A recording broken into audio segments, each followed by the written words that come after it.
Ses güzel. Görüntü de güzel. Okey. Ne kadar sürmüş? Bakalım. Rota kaydı devam ediyor. 2 saat sürmüş buraya gelmem. 200 metre tırmanmışız. 12 kilometre gelmişiz.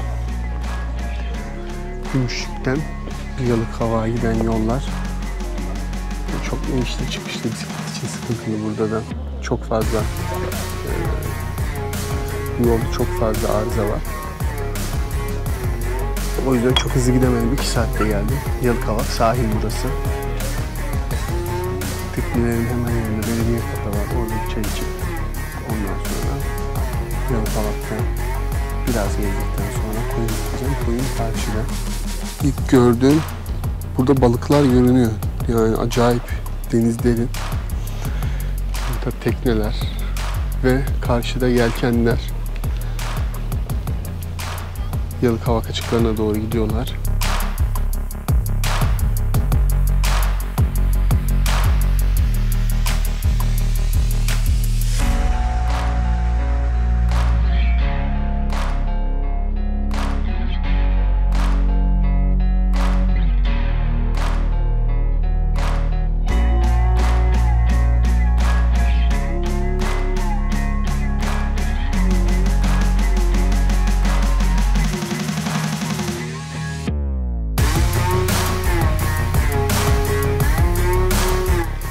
Balıklara bak, balık sürüleri.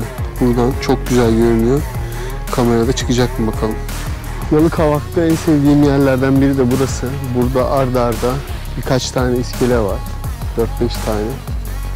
Yalıkavak Marina'nın hemen ilerisi burası. Gümüşlük tarafı.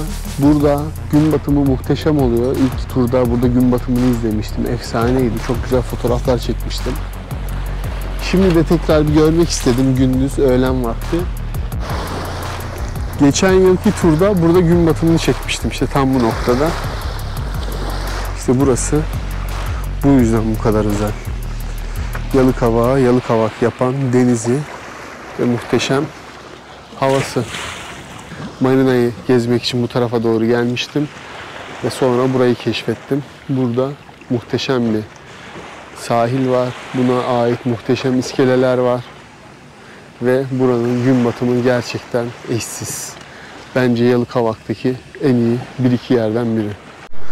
Pazar, öğlen saatleri, Yalıkavak sokakları sakin şu anda. Geçen yıl da tam buraya gelmiştim. Ay ay. Buralarda geçen yıl çok dolaştım. Çok meşhur yerler buralar. Bakmayın şu an sakin durduğuna. Biraz marina etrafında dolaşacağım yine. Ama gölge bir yer bulmak lazım. Hava çok sıcak. Yani 8 Ekim'de bu hava çok iyi. Müstakbel tekneme biraz daha bakayım şurada yakından. Aa bak balığa bak. Buradan görünüyor balıklar bak. Çok iyi ya. Kocaman kocaman balıklar. Bu da benim tekne. Kaç metre? 8-10 metre. Ufacık bir şey ya. Ama çok tatlı değil mi? Küçük. Bak odası da var içinde. Tam benlik bir şey. Burası buranın ilk balıkçı barınağı olabilir. Çok tatlı. Aranan gölge bulundu. Şurada biraz dinleneceğim. Evet. Ne kadar tatlı. 2-4 tane yavrusu var. Bir iki tane de şu arkada vardı. Sorun yok bro. Çekiyorum sadece. Anaları ters ters baktı.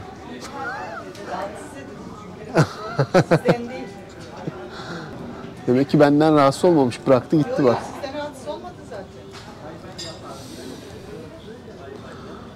Koca balığı sen nasıl yiyeceksin ya? Şuna bak.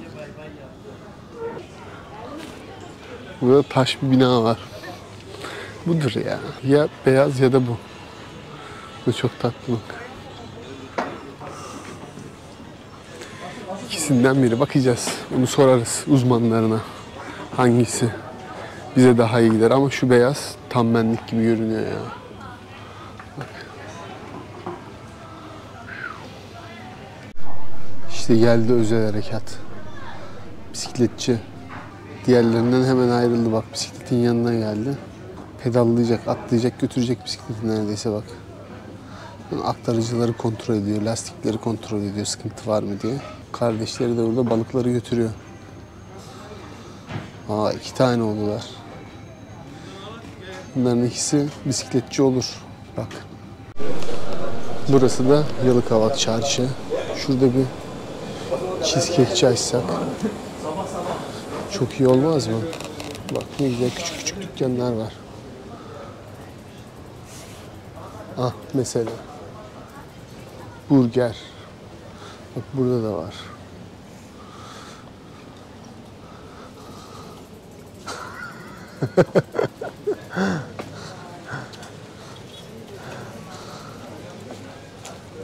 Bak ne güzel. Tam bendeki ya. Dayanabilir miyiz buradaki maliyetlere? Buna çok pahalıdır ya.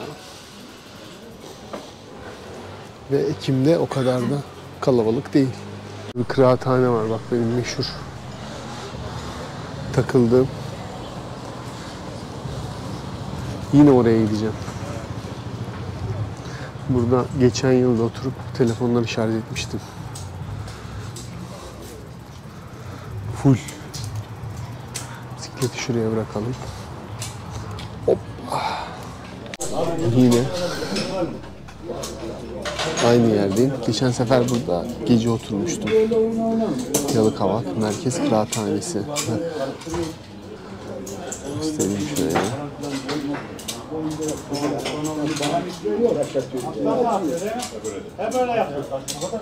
Teşekkür ederim kardeşim. Burası acayip gölge.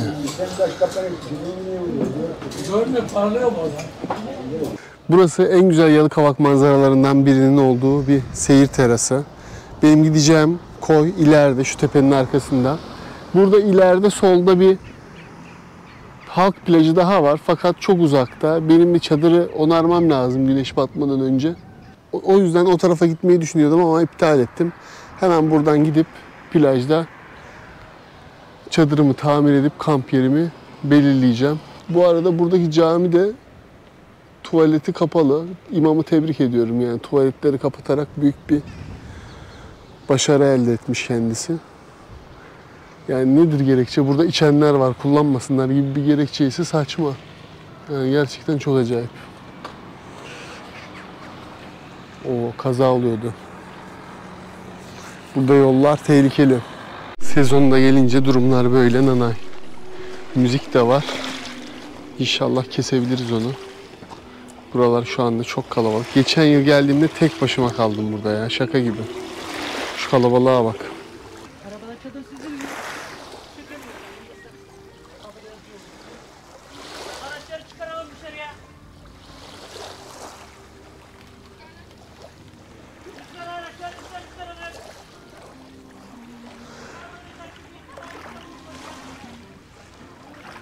Okey.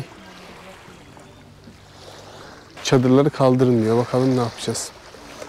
Öyle. Burayı drone'la çeker. Sonra ben de yavaştan kaçarım belki. Belki de beklerim sabaha kadar. Çünkü ben turcuyum yani. Buradan bir yere gidemem bu saatten sonra. Buradan çadırı sökün diyen halk plajının oradan 150 kere derdi. Artık şikayet mi oldu, ihbar mı oldu ne?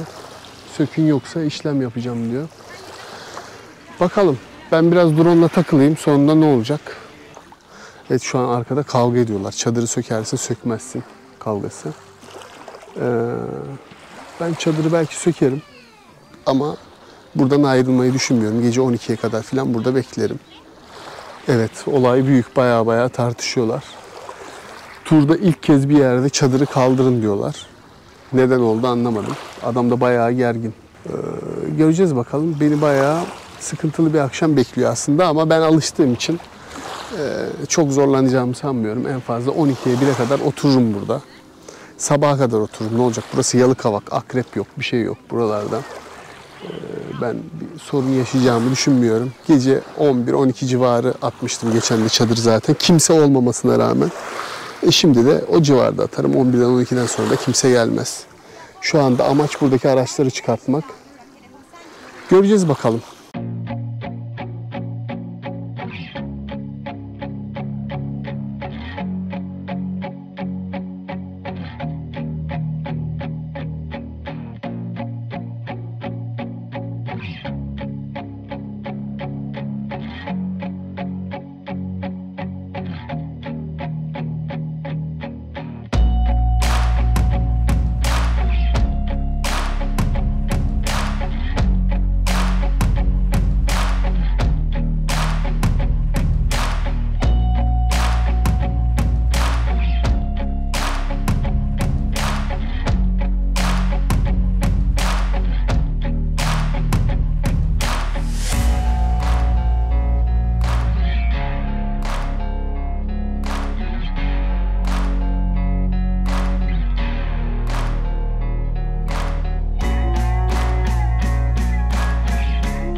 Yalıkavak'ta yine güneş doğmadan uyandım.